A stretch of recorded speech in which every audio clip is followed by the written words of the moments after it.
Hi everyone. I'll give you guys a few minutes to hop into our first live video chat of Kevin McCormick for President.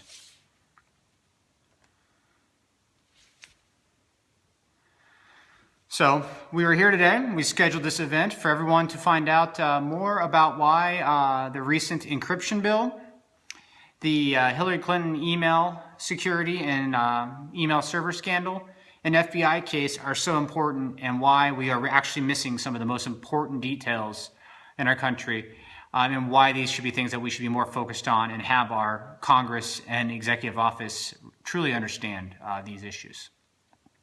So to start, been a lot of questions about who I am, my background, and more specifically today, why I should have any experience or reason to be able to talk about these topics. So a little about myself. I'm Kevin McCormick, and I have spent over 20 years in the technology industry securing data and privacy of Americans through various jobs, from a network security consultant to I created some of the first iPhone applications in my first company in 2008. Helped build one of the leading cloud security platforms for mobile devices. And for the last 5 years, I have worked in the mobile security space, securing data for enterprises around the world. So now that we have a little bit of my background out of the way for everybody, let's hit first on a topic that has been in the news for 9 months now, and that would be the Clinton email server out there. I think one of the main reasons why we aren't spending more time on this, and most Americans don't, outside of the technology industry, understand why this is such a big problem, is that the layperson at home doesn't understand what really occurred. So today, through these different topics, I'm going to try to share with you in terms that the layperson will understand why these security threats are such an issue, and why we should care more about them. So let's start with the Hillary Clinton email server as an example. Her email server, let's pretend an example we all understand, Fort Knox. We all are aware of what Fort Knox is. It supposedly has, gold reserves located there. Let's, for the purpose of this story, pretend that Hillary Clinton wanted to have access to all the gold in Fort Knox whenever she wanted, whenever she pleased, and didn't want to go through any of the security checks that the government had put in place. Of course, the answer to this would be no, you can't have access to all the gold in Fort Knox whenever you want. This is very similar, great analogy to exactly what happened with Hillary Clinton's email server. She had a request to use unsecured, unapproved devices to handle top secret and classified information. She was told, no, you can't use those devices. You'll have to use our approved devices and our approved systems.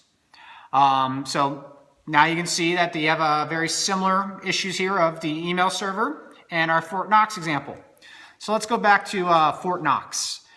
Under this example, let's pretend that Hillary Clinton was told, no, you can't have access to the gold in Fort Knox. Her solution, and what she did with her email server, was she said, I disagree. I don't think that level of security is necessary. And she took all the gold out of Fort Knox, put it in a shack down by the river, and secured it with a sign that said, don't look here. That is basically, to sum it up, exactly what she did with her email server, that she basically got a glorified used car salesman to set up for her, and ran her own email, all of her top secret documents and classified information through an email server that was not secure, and let this data pass freely. Some of the facts and things that get sent out there today is we hear that, well, we're not aware of any security breaches or any leaks that occurred.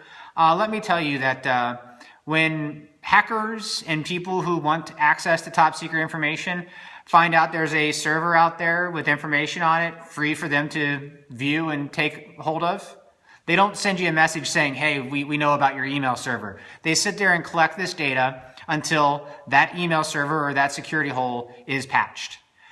So we as a country actually have no idea who may now have access to every email that Hillary Clinton sent, all that top secret information, and removed it. And what should really be scaring us is we hear our politicians tell us all the time that they're going to surround themselves with smart people and the best minds in the world, and they're going to listen to them, and that's going to drive their policies. This is a clear example, as is many examples in our life, of when the people in charge didn't like what they heard. And so their solution was to ignore the best and brightest minds in the industry and do things their way. Which then takes us into the issue we're dealing with today and the problem with the encryption bill that was just presented and the iPhone case. The encryption bill hits directly on what I was just saying.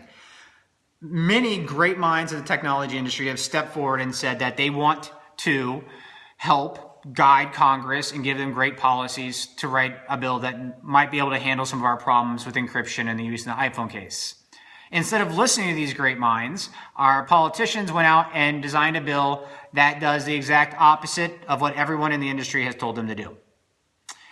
So to put things into perspective for everyone out there and put an analogy together that if you don't understand encryption and why it's important for all of us to have encryption on our personal data and also on our mobile devices, let me use another example that I think we're all familiar with. Let's talk about castles.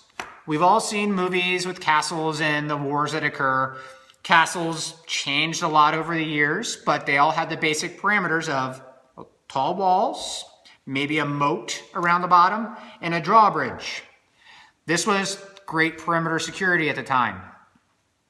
The downside, and if you've ever watched a movie with a war scene where a castle was raided, everyone would come up with ways to either get over the wall or go straight through that drawbridge, and once they had that wall or that hole available to them, they could go freely in and out of the castle, raid the castle, and have their wars. This is a great analogy to exactly what happens with encryption today and why these bills asking us to have backdoors into encryption are so dangerous. The key behind encryption is it is basically a castle and walls and security that have no hole. There is no door to let people in and out. This is key to encryption in our security on the internet and in IT. Building a secure system that has a door, a back door, to allow people access to that information will have the same effect of castles, 200-300 years ago. Once they know the door is there, everyone will focus their attention on attacking that door and that way of entering into the facility. And they will continue to attack these back doors until they gain access. And once they gain access, it's just as simple as pushing a button, and they have free reign over all those systems and information that's contained within there. This should scare us. This is only allowing us to open up our systems to the people who want to harm us. If we use this as an example and we look at things like the recent FBI case and this encryption bill, what everyone in the U.S. and our politicians forget is the technology industry operates around the world. If the U.S. is to step in and create laws that require software manufacturers to build security holes and backdoors into their systems, then the technology industry will just leave the United States.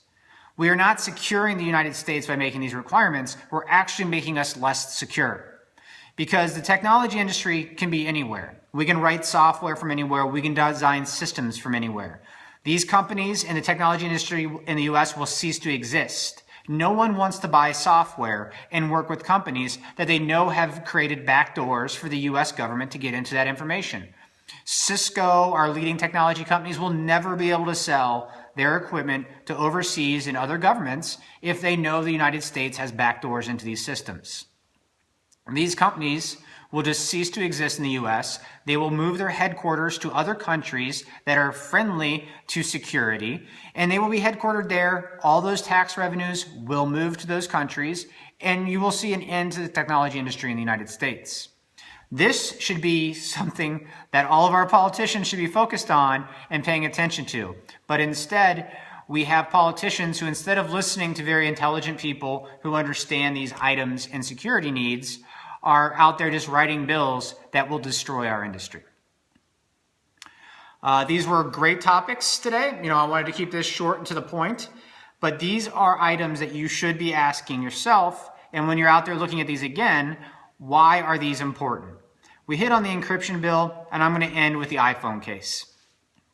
The iPhone case is a great example of how our government and our people in charge are just blatantly lying to us. The FBI had a way to get into the iPhone the entire time. They had a contract with the Israeli company that opened up the iPhone. This wasn't a new contract. It had been on the books for years. But instead, the FBI wanted to be able to set a precedence. They thought they had the perfect case where a person who killed and massacred 10, 12 people, they wanted to get into his phone. And they wanted to set that precedence that now they could force a U.S. company to create software and create a hole in that software and that security. Well, let's first talk about the fact that terrorists don't use iPhones. Bad guys out there are not out there storing all of their plans on iPhones. It is a ridiculous case in the media to say that there may be someday a case where there's an iPhone sitting there and we believe that there's like all the plans of an upcoming security attack, a terrorism attack. Terrorists and bad people are very well aware of these systems. They don't even buy phones and keep them for long periods of time. They buy what's called a burner phone. We've seen them all in the stores. You pick it up, you pay $40 for it, and then they throw it away at the end of the day. They're done with these phones. The only people who are being affected by these security policies and this blatant break into our privacy is the normal U.S. citizen. The government wants to be able to limit and access anything that you have on your devices. We already have a secret court system that the U.S. government can go and get a warrant, and I have no knowledge of it, and read all of my emails, everything that's on my cloud accounts, and no one can tell me it's even occurring. These should be things that are already scaring us as U.S. citizens. The U.S. government, in our country, is not founded on secret courts. And now we're trying to scare us again into believing that they need to have access and backdoors into our personal data and security that we've secured on our own devices because of terror threats. It's not true. There is no proof out there that any of the collection that the U.S. government has done over the last 10 years has stopped a single terrorist attack, and they are not securing our country. Do not fall victim to the media attention out there and the threats and fear that they're putting into your minds. Terrorists and people who want to harm us are not going to use iPhones and put all their plans on their iPhones. The only people that are going to be harmed when security holes are punched into our devices is us and hackers out there that want to gain access to your credit card information and other personal information about your life.